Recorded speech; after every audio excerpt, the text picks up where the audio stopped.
Hey, it's Monique Lea with the Lea team. I'm going to talk about real estate in Chattanooga, but in order to do so, we have to consider real estate nationwide.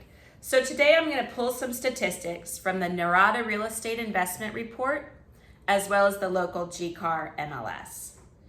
So nationwide, we are in an extreme seller's market. Millennials have reached their peak home buying. We've had the lowest interest rates since we began tracking in 1971. We've got a recovering economy, very limited supply. There are a number of reasons why we're in an extreme seller's market. But statistically, the inventory is down 12% compared to this time last year. We have a 2.6 month supply compared to a healthy market, which is 6 months. And prices are up 17% for an average price of $359,900.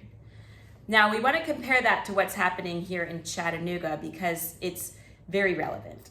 So locally, our demand has jumped up 30% compared to last year. We have 2 times as many pending properties as we do active.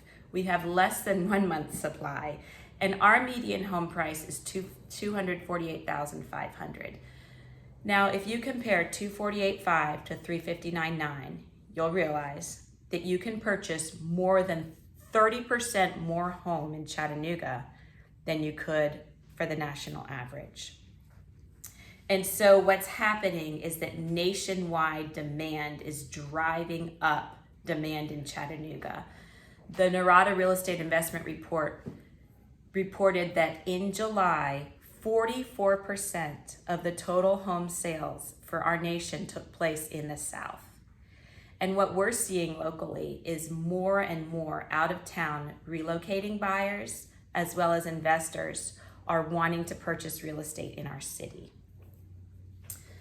So what's happening is that the gap between the average price in Chattanooga and the average price nationwide is beginning to decrease.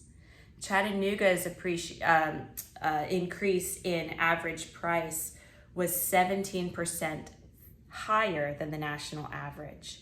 And so here locally, many of us are looking at the market and saying, oh my goodness, I can't believe that house just sold for X. I can't believe they're willing to pay Y for my neighbor's home. And there's even some growing concern. Am I going to overpay? Should I expect a crash? Will I ever be able to buy a home for what I used to buy a home for? And I want to speak just for a minute to that. So I do not expect to see any kind of crash here in Chattanooga. Why not? Because we're now on the map. So Business Magazine, Insider Magazine, US News reported that Chattanooga is one of the most fiscally sound cities in the entire nation. U-Haul, in their 2020 report, reported that Tennessee was the #1 place people were relocating in 2020. We are now on the map, and we're not going back. Nationwide, people have discovered not only is Tennessee an incredible state to live in, but Chattanooga is an incredible city. And so homes are still so affordable here. Remember, we're more than 30% discounted compared to nationwide. And the demand is not going to go away. I do expect to see more and more supply, which will even out the market way more than this, thank goodness, right?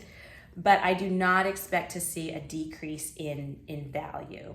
The gap is closing between the average sales price here and the nationwide. We're going to see much slower appreciation over the next several years, but we're not going to see a crash. So then the question becomes, okay, well, how do I invest? How do I compete? How do I win in today's market? And I'm going to shoot a whole nother video to talk about that. So if this has piqued your interest and you're interested in investing or buying in Chattanooga, check out the next video. And truth is hard to come by these days. If you want to know what's going on, if you want to get truth and expertise, feel free to reach out to the Lea team. I'd be happy to help you with all your real estate needs in Chattanooga. Have a great day.